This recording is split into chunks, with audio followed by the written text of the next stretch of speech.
Good morning. Good morning. And welcome to our first committee meeting for rules. And if we could please have the clerk take the roll.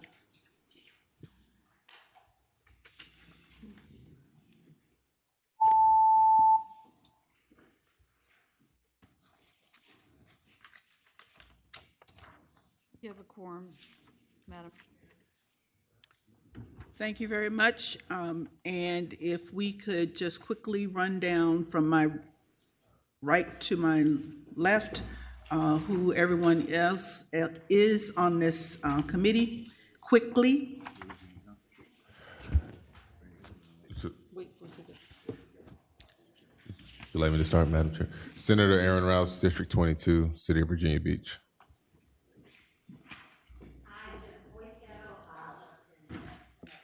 In 38, that is Northern Fairfax County. Jeremy McPike, 29th District, parts of Prince William, parts of Stafford, and Dumfries.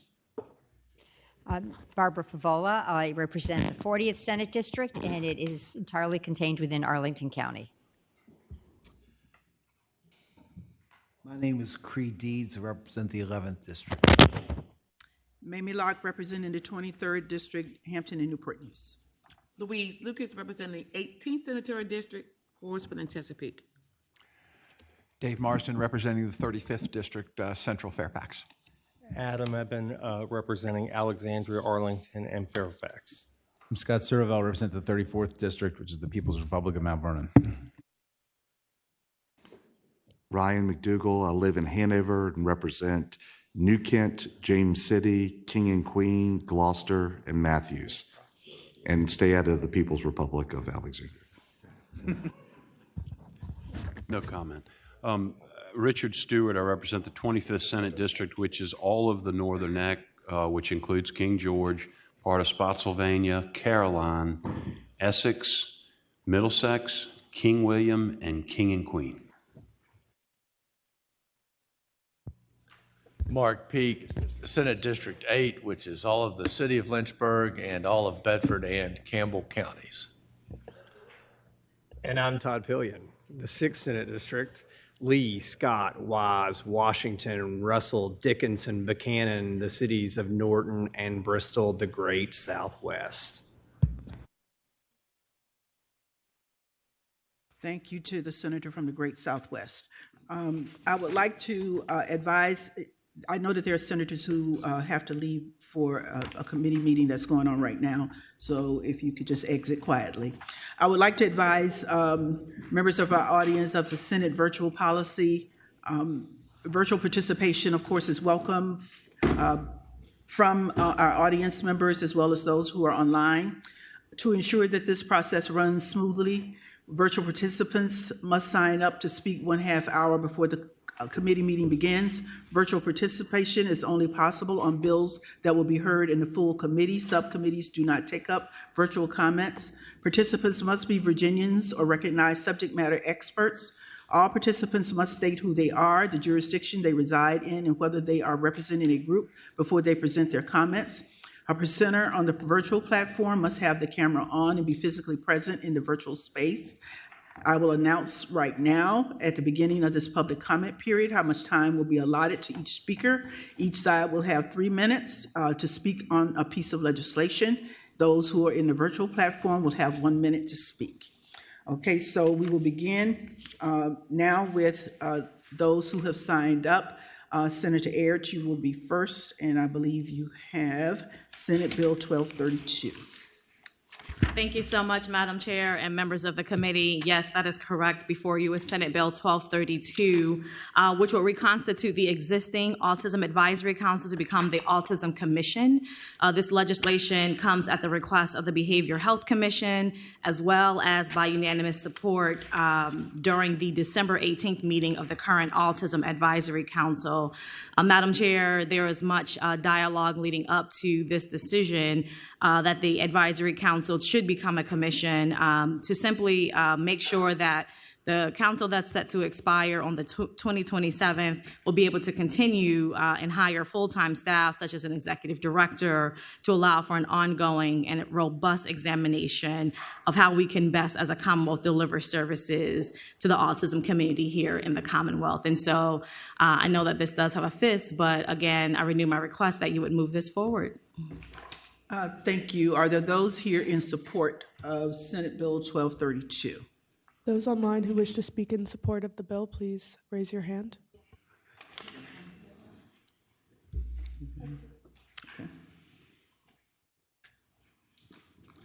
Okay, we have people here first. Go ahead, please. 3 Good morning. minutes. Thank you, Madam Chair. Good morning, Madam Chair. Randy Pearson with Two Capitals Consulting here today on behalf of the Virginia Autism Foundation. We strongly support the bill and thanks Senator Ayer for putting this forward. Thank you. Thank you. Good morning. Thank you. My name is Kate Fletcher. I'm from Midlothian, Virginia, and Chesterfield. I have 3 sons with autism and plenty of comorbid conditions too. They have intellectual disability. We really want you to pass this bill because my boys have been told over and over again that their autism is not enough to qualify for a ton of supports. Please make it enough. Thank you. Good morning, Madam Chair and members of the committee. I'm Ann Flippen, Executive Director of the Autism Society of Central Virginia and proud sibling of a young man with autism. We strongly support this bill and are very grateful to Senator Ayer.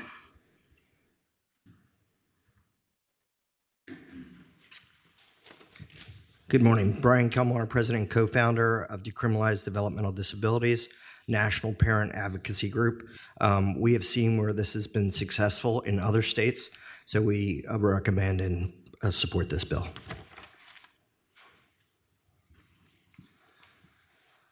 Good morning. I'm Tyler Hart, President and CEO of Commonwealth Autism.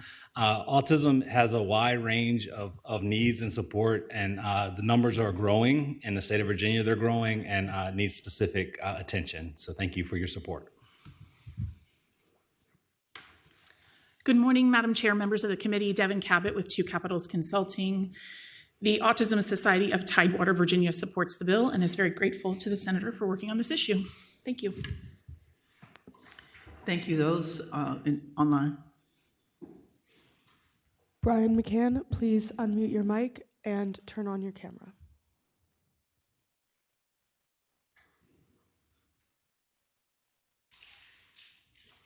Brian McCann, you may turn on your camera and unmute your microphone.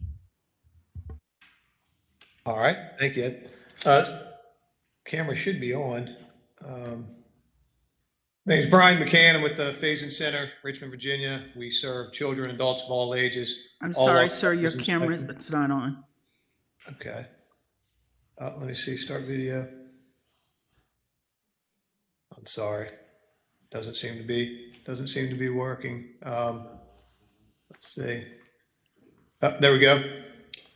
Good morning, thank you. My name is Brian McCann. I'm President and CEO of the Faison Center in Henrico. We serve children and adults of all ages all along the autism spectrum in our early education program, our school here in Richmond and Newport News, and our adult residential and day program, and we strongly support this bill. Thank you. Thank you so much.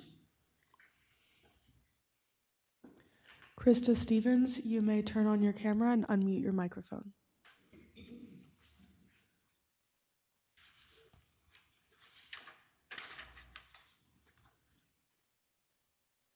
Krista Stevens, please turn on your camera and unmute your microphone. Morning. My name is Krista Stevens. I work as a state government affairs director for Ms. Stevens, we need you to turn on your Autism Speaks. Excuse me, we need you to turn on your. We are delighted to see that this piece of We legislation need you to turn on your camera, forward. please. We see across the nation how important these specialized units are for moving forward the needs of the autism community, and are confident that the state would see great success.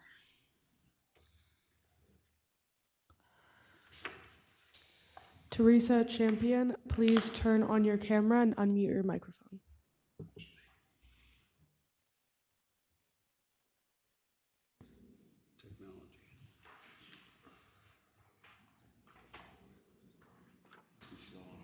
Morning. My name is Teresa Champion. I'm with the Virginia Autism Project. I want to thank you, Madam Chair, and thank the patron for this bill. We are seeing that we're not focused on labels, we're focused on the needs of the people in the community, and those needs are diverse and only growing. The representation needs of this commission continues to be autism focused. The numbers warrant that. The comorbid diagnosis warrants that. Complex intersection of policies warrant that. The commission needs the staff to do the work that the legislature is sending to them and no one else is doing about autism. Thank you very much.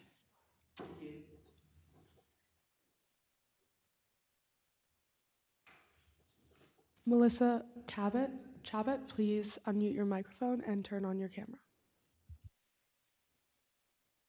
Thank you. Thank you, Madam Chair, and thank you to the patron. My name is Melissa Chabot. I'm the mom of an autistic child, a trained special educator, a professor, and an educational researcher. I'm deeply committed to improving education and employment outcomes for autistic individuals.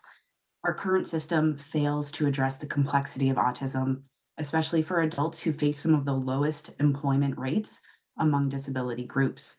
Many autistic individuals possess the skills to work, but encounter barriers like workplace misunderstandings, a lack of supports and stigma, and families often lack resources to help their children thrive, which leaves both parents and children struggling.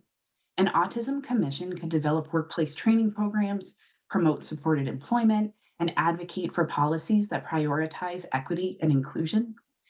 With the right framework and expertise, it could open doors to opportunities that help autistic individuals and their families reach their potential. Thank you. Okay. Are there those here in opposition to the bill? Those online who would like to speak in opposition of the bill, please raise your hand.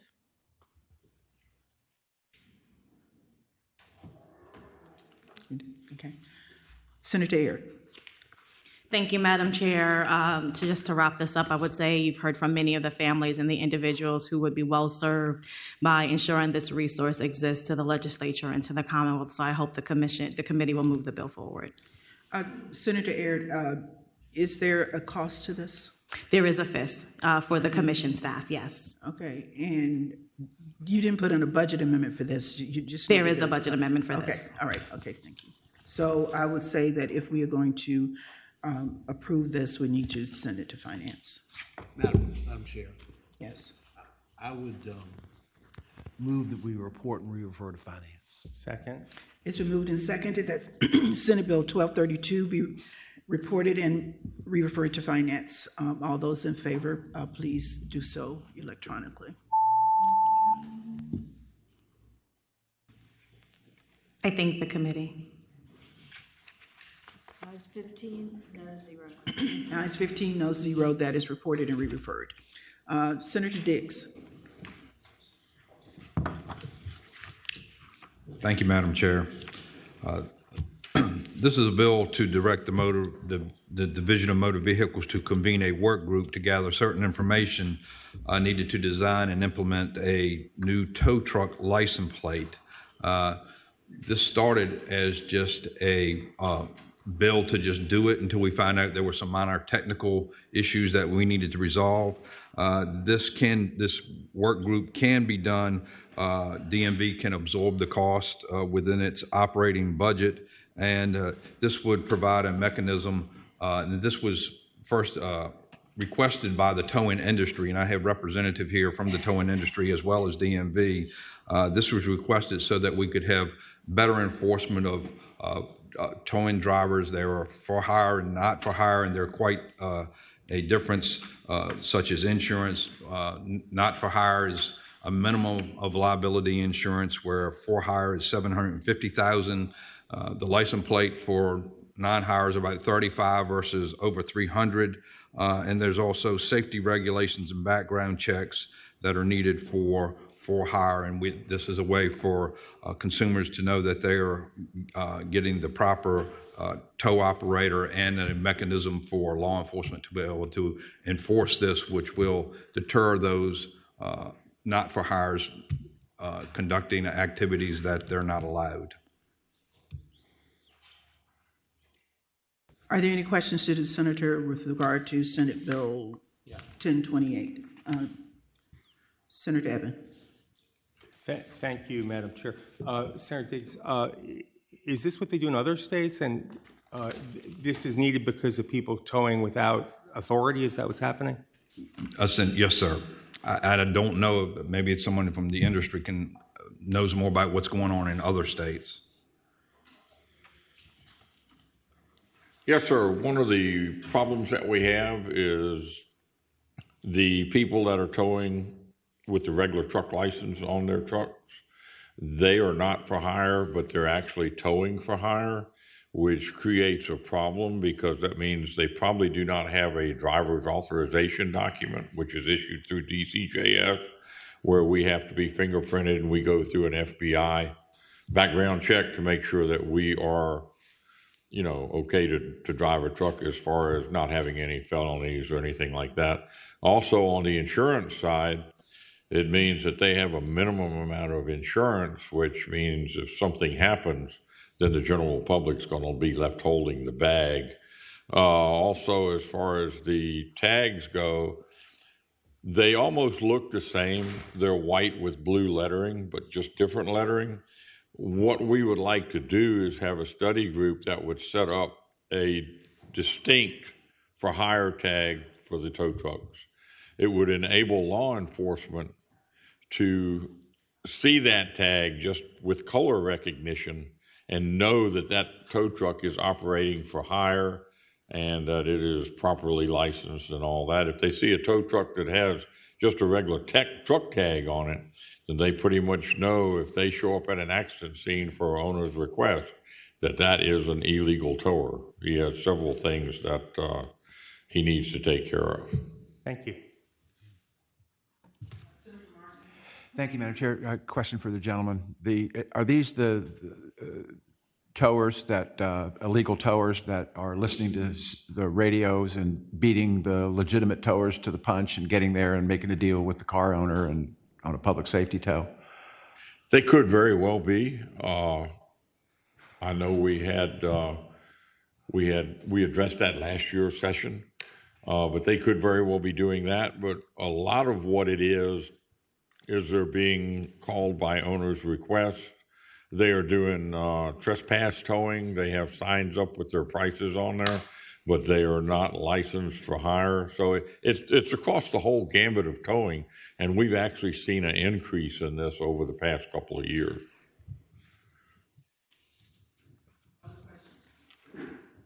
Senator Deeds. Madam Chair. Thank you. Senator Diggs, have you had any conversation with DMV? Do you know whether they've got the capacity to do this, or and how much money do they need to get it done? No, there's a DMV representative, and I talked to him earlier, and they can do this within their operating budget, and there's no additional cost needed. Okay.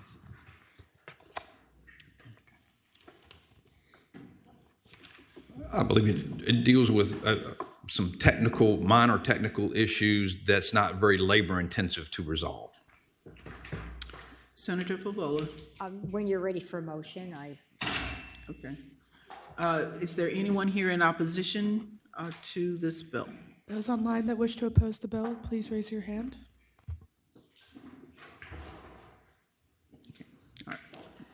I move that we report the bill. Second. It's been moved and seconded that Senate Bill 1028 be reported. All those in favor, please indicate electronically. Thank you, Madam Chair. Thank you. Ayes 15, no 0. That bill is reported. Senator Reeves. Thank you, Madam Chair, members of the committee. Last year, I stood before this committee to talk about legislator compensation and the need to look at the General Assembly's pay schedule. It hadn't been changed since 1988. This committee made the wise decision to send the bill to JLARC for study. There was a completed study this year. It was available to everyone that was here that really got to the meat of the near the bone about where we should be. Justin is here from JLARC and kind of give you a little bit of an overview of the justification of why I'm standing here today with Senate Bill 1219.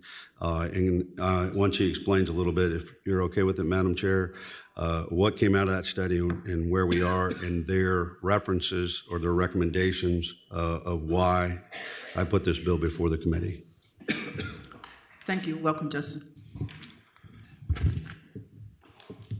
Good morning, Madam Chair. As Delegate Reeves said, this was something that those of you on JLARC, I'm sorry, Senator Reeves, will remember. We put this report out at the December JLARC meeting, and just a couple of key stats from that. On average, you reported working 60 plus hours during the session and about 30 hours in the interim.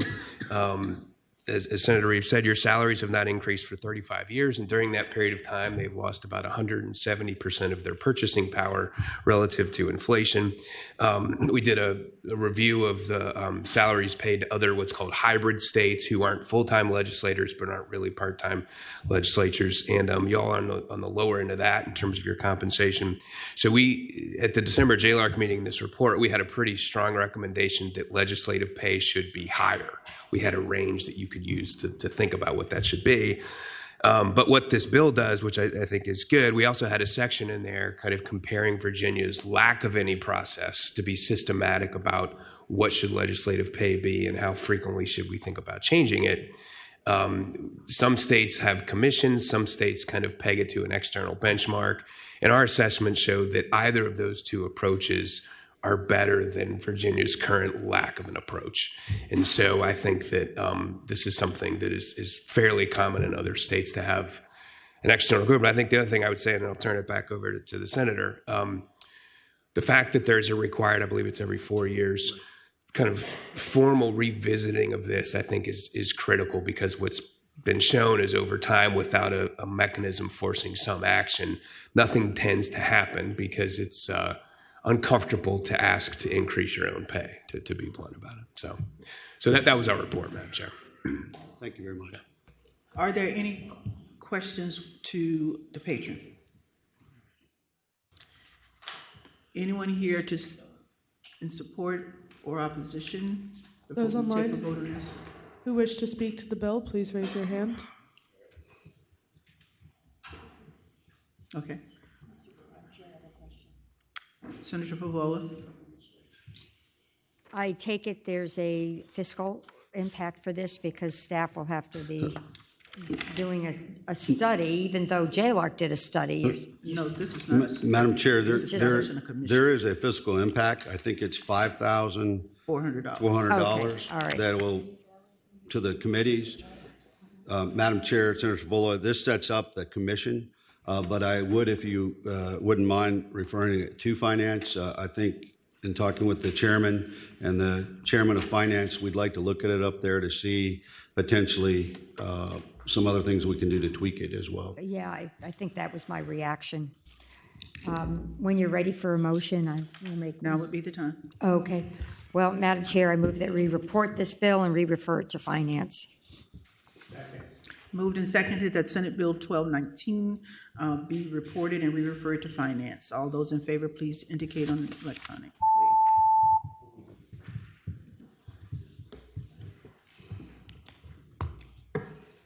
Ayes 15, no 0. Ayes 15, no 0. Thank you, Madam Reported. Chair and members of the committee. Thank you. Senator Carol Foy.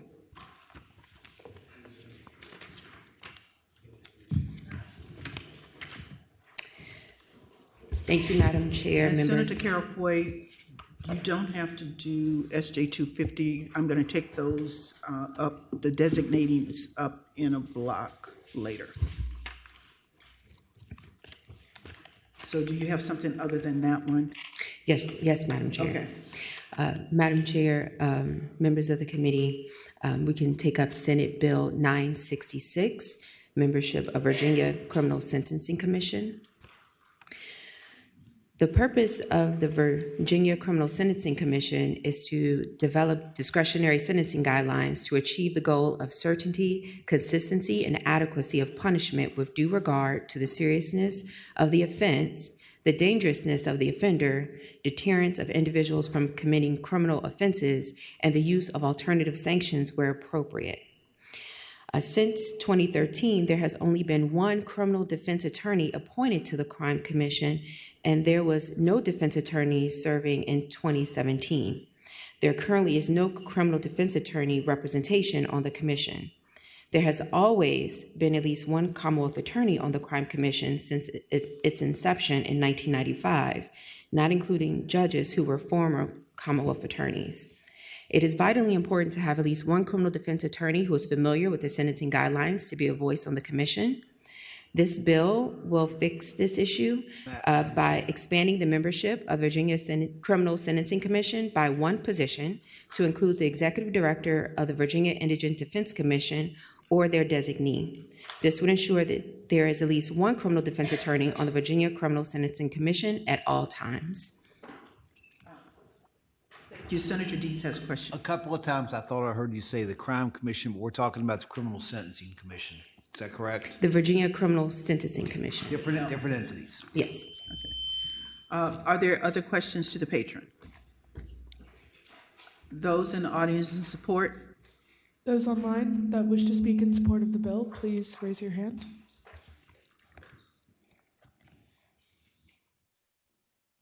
Anyone in opposition?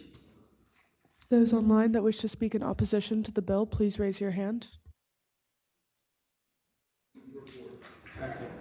It's been moved and seconded that Senate Bill 966 be reported. All those in favor, please indicate electronically.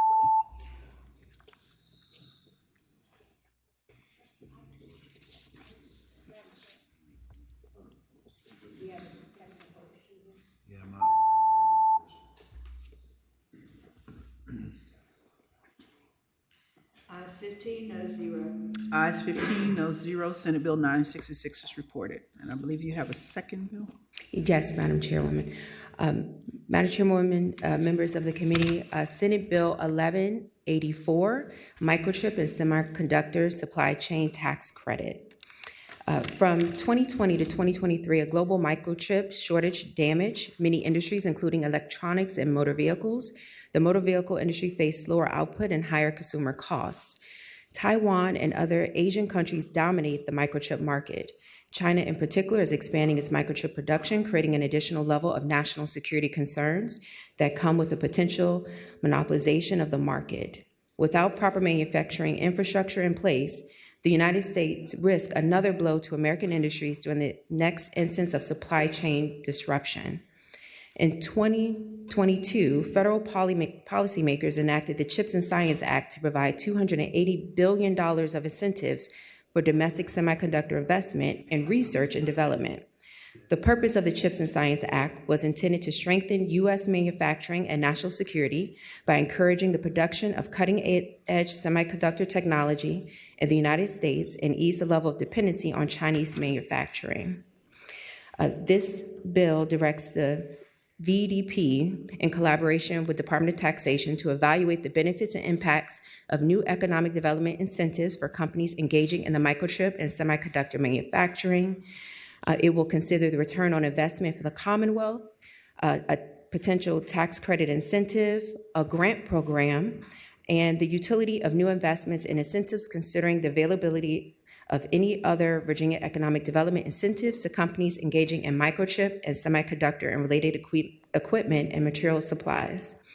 This bill requires VDP to provide a report on its findings and recommendations to the chairman of the Senate Committee on Finance, or chairwoman on the Senate Committee Finance of Appropriations, and the House Committee on Appropriations no later than November 30th, 2025.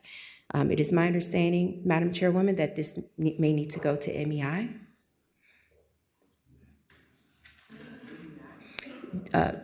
Well, that was recommended or said to me because it's a tax incentive over $10 million.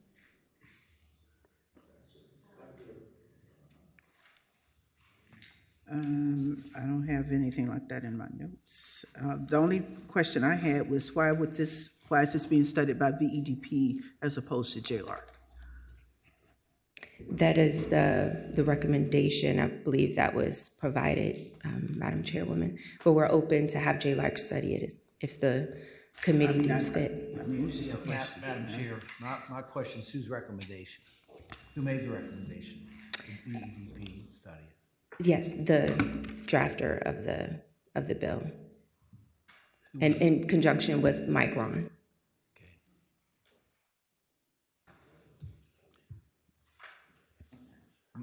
Madam Chair, Mike Ryan they've got a facility in Prince William County, is that correct? That is correct. Okay. Madam Chair, they had a facility and they didn't meet the goals early on, they've renegotiated, is that correct? Well, they're actually looking to expand production here in the Commonwealth of Virginia. Other states have been proven to be really competitive, offering tax incentives and other packages in order to draw larger facilities and more manufacturing in other states. And in order to remain competitive, we want to see what type of incentives that we could offer here in our Commonwealth to ensure that they can build on to the facilities that they have here in Virginia. So they would have to provide new jobs, all paying prevailing wage. They would have to bring over $100 million of new capital investment into our Commonwealth, amongst a number of other milestones that they would have to meet in improving the economic development here in our Commonwealth. And so this is just a study to be done to determine what is feasible, what's reasonable, and what we can do to keep Micron here and keep them expanding. Are there other questions to the patron? Are there those in the audience in support? Those online that wish to support the bill, please raise your hand. Anyone here in opposition? Those online that wish to oppose the bill, please raise your hand. What do you want to do?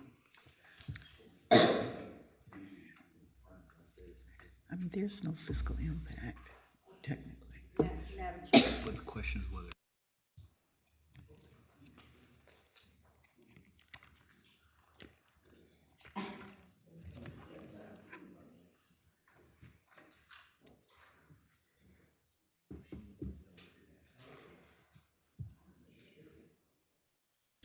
Okay, so we have Senate Bill 1184 before us. Madam Chair, I move that we report the bill.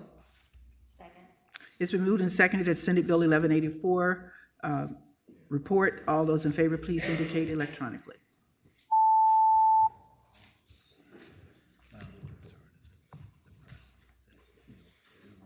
Ayes 15, no 0. Thank you, Madam Chairwoman and members of the committee. Ayes 15, no 0. That bill reports. Senator Sturtevant. Good morning, Madam Chair, members of the committee. This is Senate Bill 1138 that's before you this morning. I know that many, if not all of you, have seen prior resolutions regarding Article 5, conventions to amend the United States Constitution. That is not technically what this is. It's different than what I think many of you have seen in the past. A little bit of background, though. Article 5 convention is something that's been in our Constitution from the very beginning, allows the states to institute the process to amend the Constitution where necessary. When this was originally brought to me a few years ago, I think our national debt was only $20 trillion. And as of today, it's about $36 trillion. And federal government continues to not address that challenge. And so while this piece of legislation before you does not relate to the calling of a Article 5 Constitution by the legislature of Virginia, it does set up the framework so that when a Article 5 Constitutional Convention is called for, we have a framework and process for the selection and regulation of delegates to that convention. And if you don't follow this issue very closely, you may not know how close or how far we are to having that convention called. As of now, there have been 19 state legislatures that have called for this Article 5 convention to rein in the federal government. Under the U.S. Constitution, we have to get to 34 states. So we're more than halfway there. Still work to do, of course, but Again, this is not having Virginia ask for that convention, but that should a convention be called, and because we are a part-time legislature, it would simply set up the framework for how those delegates to the convention are appointed and regulated. And there are folks here from across the Commonwealth who drove here this morning that have worked very hard on this project around the Commonwealth, who I know would like to speak if it'd be the pleasure of the committee. Are there questions to Senator Sturtevant with regard to this? Okay, those in support, please come forward. We have 3 minutes. Those online who wish to support the bill, please raise your hand. Good morning. My name is Philip Whitaker. I'm an active voter in Midlothian. Madam Chair, I'm speaking in favor of Senate Bill 1138 because I am very proud to be a Virginian, because since moving here in 1978, I have really come to appreciate the deep roots that Virginia has in the American Republic. And to be addressing, I always feel privileged to address one of the chambers in the oldest continually serving legislative body in the free world, and that's the General Assembly of Virginia. This bill is setting up the process that answers the questions that many have asked us about the safety and security of an Article 5 amendment proposing convention.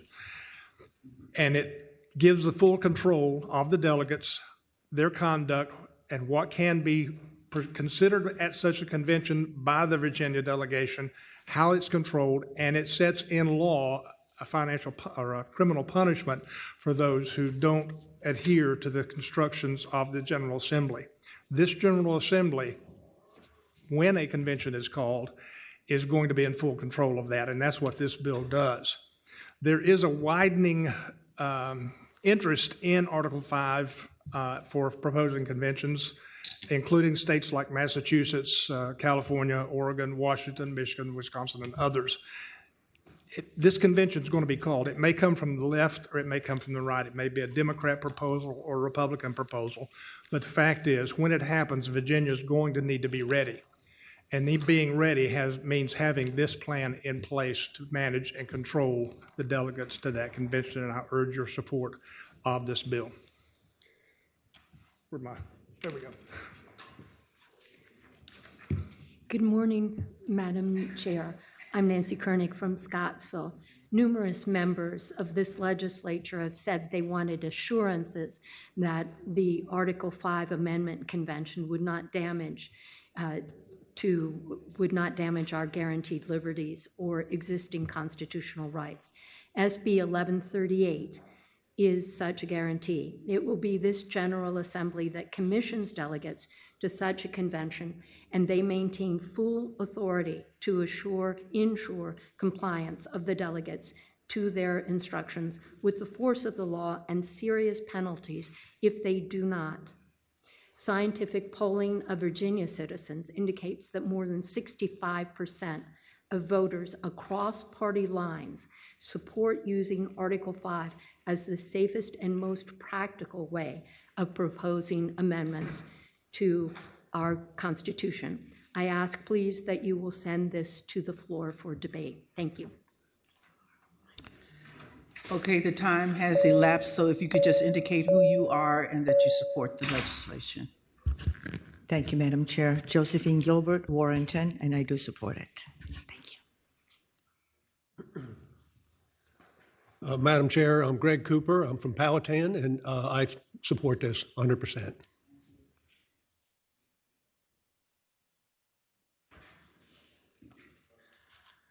Madam Chair and members of the committee, my name is Philip Hamilton from Charlottesville, and I come out here to speak in support of the Senator's bill.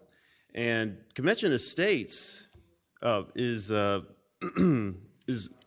expanding support throughout the nation, as we've seen. And okay, can I make one last statement?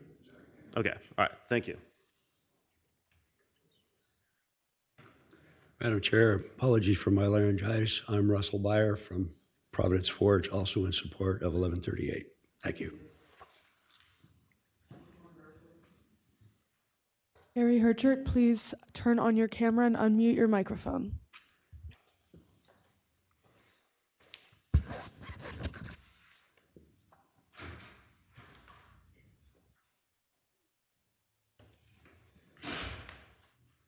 Hello, my name's Harry Herkert.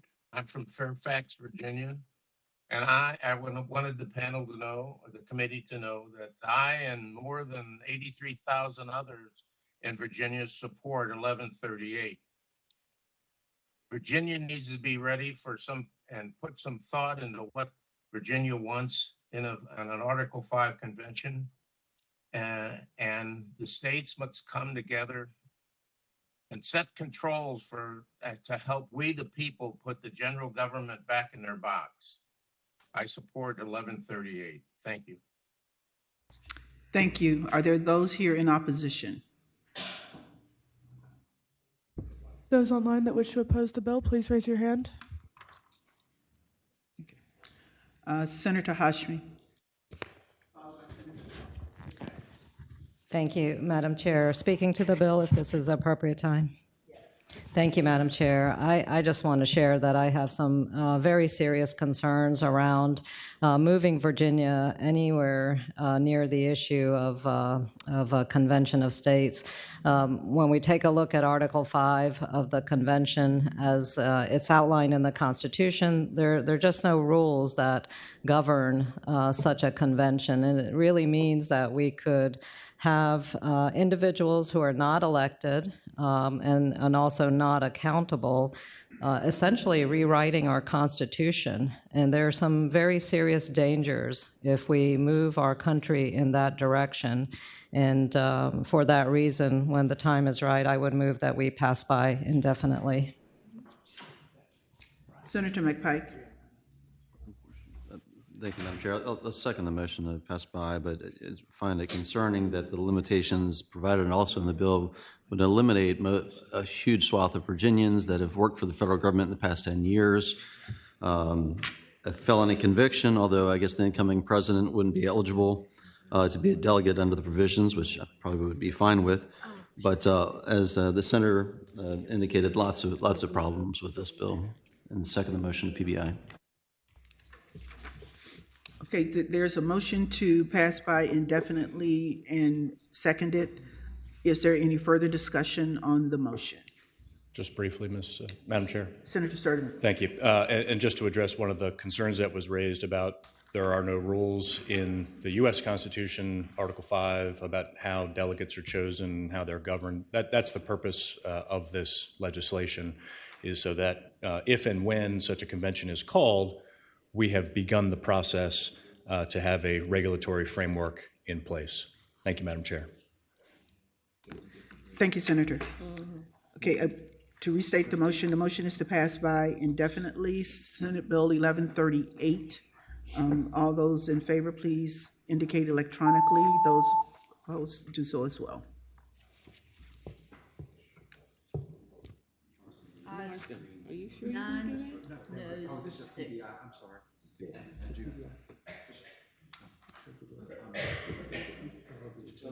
You put me as a yes on that. Thank you, Madam Chair. Okay, thank you, Senator Sturtevant. Okay, as we wait for Senator Suderline, Senator Rome wants Senate Bill 1325 to be incorporated into Senate Bill 1326, which is not on our agenda today. So we're going to move that to next week in order to do that incorporation as she has requested. Okay. And if you go to page 6 on the sheet, we have 4 designating requests. Senate Joint Resolution 250 from Senator Carol Foy to designate June 12 and 2025 and each succeeding year as Women Veterans Day in Virginia. Senate Joint Resolution 254 from Senator Perry designates May in 2025 and each succeeding year as Ehlers-Danlos Syndrome Awareness Month in Virginia. Senate Joint Resolution 261 from Senator Pekarsky designates the first week in October in 2025 and each succeeding year as Specialized Education School Week.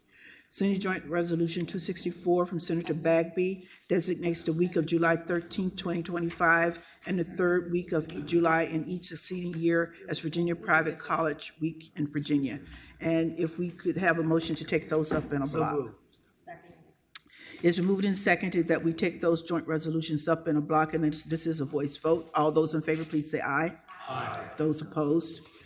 Okay. Okay, we've done that. We just did.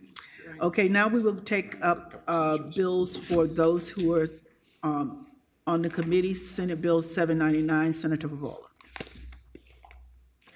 Thank you, Madam Chair. This bill is a one-liner. It just extends from July 1, 2025 to July 1, 2028, the sunset date for the Health Services Committee. The Health Services Committee has been meeting to provide guidance to the General Assembly on what sort of health-related activities or services schools could and should be offering. So it's been a pretty interesting committee. We still have a lot more work to do. There seem to be a lot of bills introduced in the General Assembly that are frequently referred to our committee. So I respectfully ask that the extension be granted. There's no fiscal impact. We are staffed by members of the respective offices of the clerk and DLS. Okay, is there a motion? It's been moved and seconded that Senate Bill 799 be reported. All those in favor, please indicate electronically.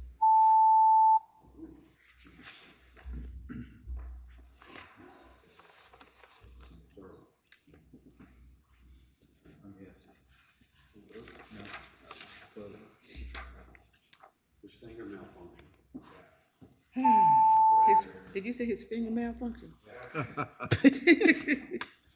Let's vote again. Ayes 15, no 0. Ayes 15, no 0. Senate Bill 799 reports. Senator Eben.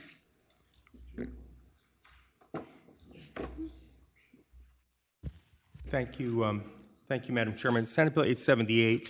Currently, we have two legislative oversight commissions to monitor our unemployment insurance system. And the Commission on Unemployment Compensation recommends that we take two of the members from the subcommittee on unemployment insurance and add them to the full Commission on Unemployment Compensation. So we'll just have one commission. The other commission, the subcommittee was sunsetting this June 30th anyway, but it would just give us the expertise of a representative of business and a representative of labor. So we're just adding these two folks to the commission. Any questions to Senator Eben on this? Madam Chair. Senator Deeds? Does this add cost to the commission? No, they're uncompensated, I believe, except I don't know if they get mileage, but I was told there was no fiscal impact. No fiscal impact. I move to report. Second. Moved and seconded that Senate Bill 878 be reported. All those in favor, please indicate electronically.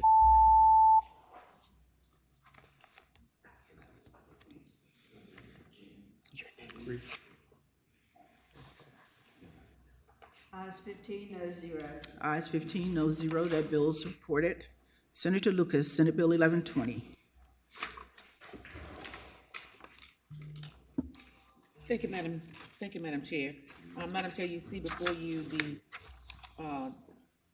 summary of the bill, but I'd just like to expand on that a bit by saying that the Commission on Women's Health is part of the 2025 Virginia Momnibus.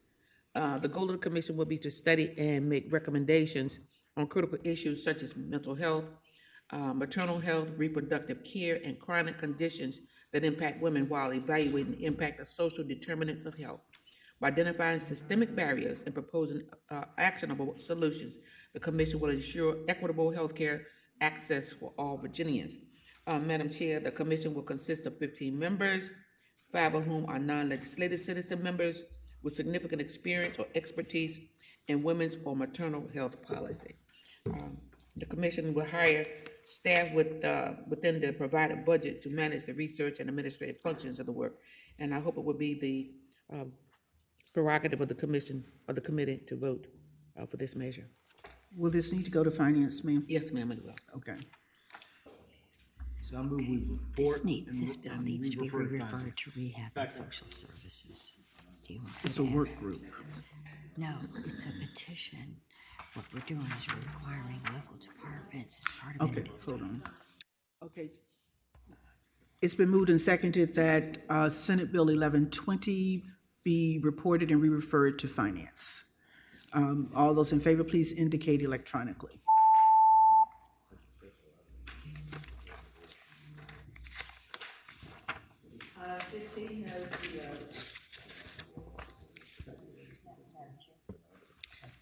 Senator Favola. This is a different topic, but we were attempting to finish our white page chart. And on page 5, it's Senate Bill 1372. This is a Commission on Youth recommendation. We did do a study, and the bill has to do with changing some of the requirements that judges must consider when they're listening to a petition for relief of custody. So it's a pretty complicated issue, and I ask that it be re-referred to Rehabilitation and Social Services. Second. I'll be more than happy to give you more work. Okay. It's been moved and seconded that Senate Bill 1372 be re-referred to Rehabilitation and Social Services. All those in favor, please indicate electronically.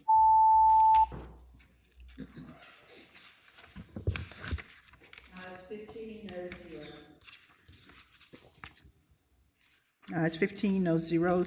That bill is re-referred. Serville, I believe you are next. Senate Joint Resolution 253. Thank you, Madam Chair. Senate Joint Resolution 253 is basically, we put together a joint study with the House and the Senate to study all the legal, logistical, and other changes that might be necessary for us to move our state elections to the federal cycle.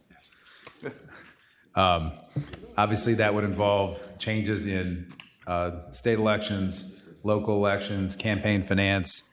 We'd have to figure out who gets a 3-year term, who gets a 5-year term, whatever, that kind of thing. But it would be a study to try and figure all these things out.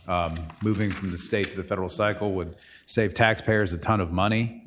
We could have all the elections every other year instead of every year. Would also probably reduce the need to raise so much money because there'd be federal races on the ballot. I think the voters would appreciate not having to do an election every year, and we'd have less voter fatigue. There's a lot of pieces to it, and in order to do it right, I think if we were to do it, we would need to study it before we tee it up to the General Assembly, and that's the idea of this joint study, is just to look at it, see if we should do it, and if so, how you do it. Senator McDougal. Thank you.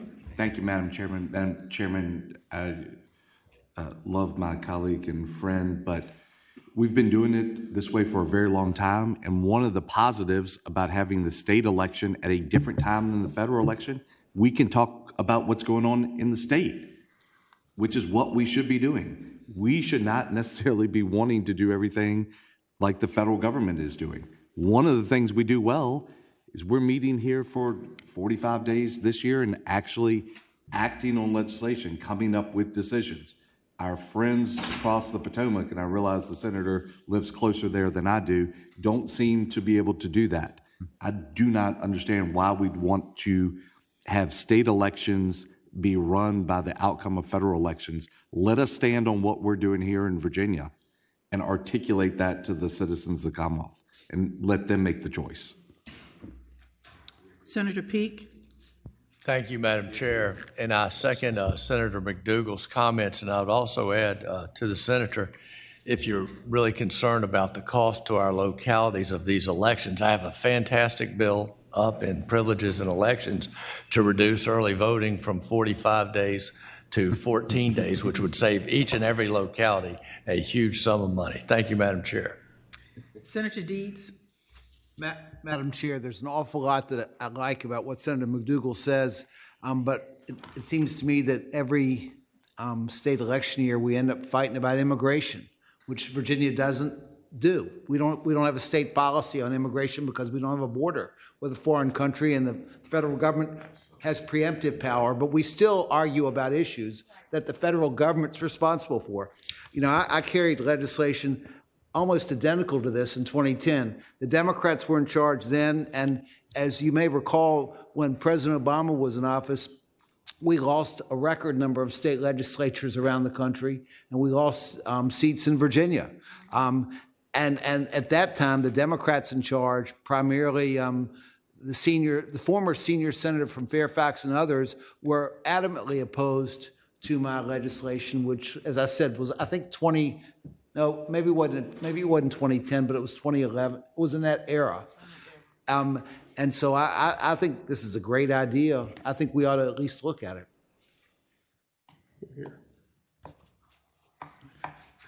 Thank you. Madam Chair, do you want me to close up? Senator McDougal? Serville, you want me to close up or final comment? Yeah, I'm sorry, Senator Servo. Yeah, thank you, Madam Chair. I did some quick research on this, and it was my impression that the only reason we have our off-year elections is because the Constitution of Virginia happened to be ratified in 1869, and it was just more of a historical coincidence than an intentional decision, and it's sort of a tradition that's developed over time. I'm not sure it was actually intended to be different at the time it was done. But I just think there's a lot of merit to it. Every voter I talk to just really gets tired of having to vote every single year. It feels like we're always in an election cycle in Virginia. And I think it would give our registrars a needed break to clean up their records and have some time. So also it requires some significant constitutional changes. If we're going to do this, we're probably looking at like a 3 to 4 years of legislation, constitutional amendments, and then another few years of transition. So it's a fairly major thing, which is why a study's needed. I hope we can adopt it. Second. It's been moved and seconded that SJ2. Madam Chair, I think it has to go to finance because it's got a cost. So I think the appropriate motion would be to report and refer to finance. Okay, it's been moved and seconded that Senate Joint Resolution 253 be reported and re-referred to Senate Finance. All those in favor, please say aye. Aye. Those opposed? No. Okay. Count your noes, please. It's party line. Party line. Thought we got rid of those years ago. SJ 253 is reported and re-referred. And Madam Chair, I also had 774. I'm not sure if we took that up while I was gone or. No, not yet. Okay, so you have Senate Bill 774? Okay. Madam Chair, 774 is a recommendation of the HERC. And I think the only reason it's here is because it's modifying an existing work group. But this is a work group that we created last year. It was a bill that went through Commerce and Labor. And basically we created a whole new process for revising the state's benchmark healthcare plan. Every 5 years, this work group gets together and takes a bunch of input to make a recommendation to the HERC as to what we ought to do with our state benchmark healthcare plan, which is for our healthcare exchange. And last year we proposed this amendment. Maybe 2 years ago we did. Delegate Byron wasn't comfortable with it because it hadn't gone through the HERC. It's now gone through the HERC. The HERC looked at it, approved it. This basically just says the people on the work group have to have experience in healthcare actuarial stuff, and then it directs them to look at 5 different factors when they recommend new benefits to the state benchmark healthcare plan, and that's all it does. Any questions with regard to Senate Bill 774? Move to report. Second. It's been moved and seconded that Senate Bill 774 be reported. All those in favor, please indicate electronically.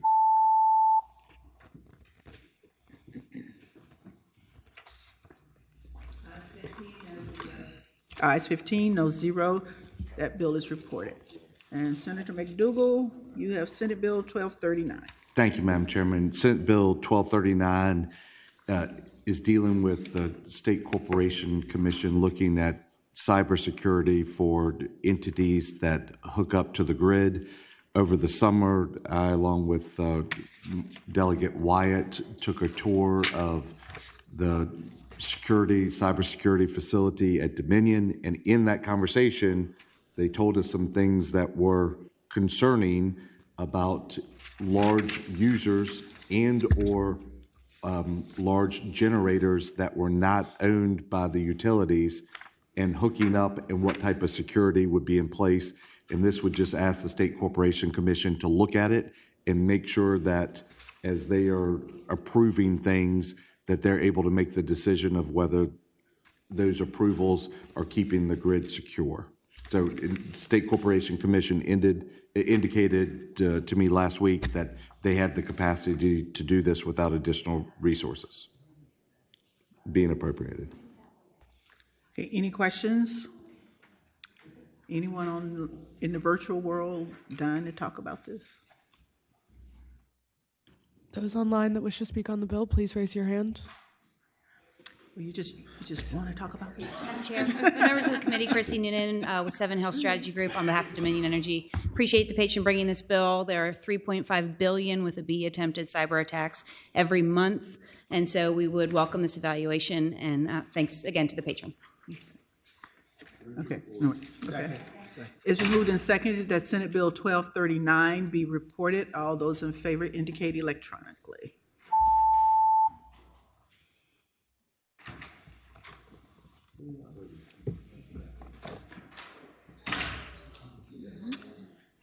Ayes 15, no 0. Ayes 15, no 0, and that clears our docket for today.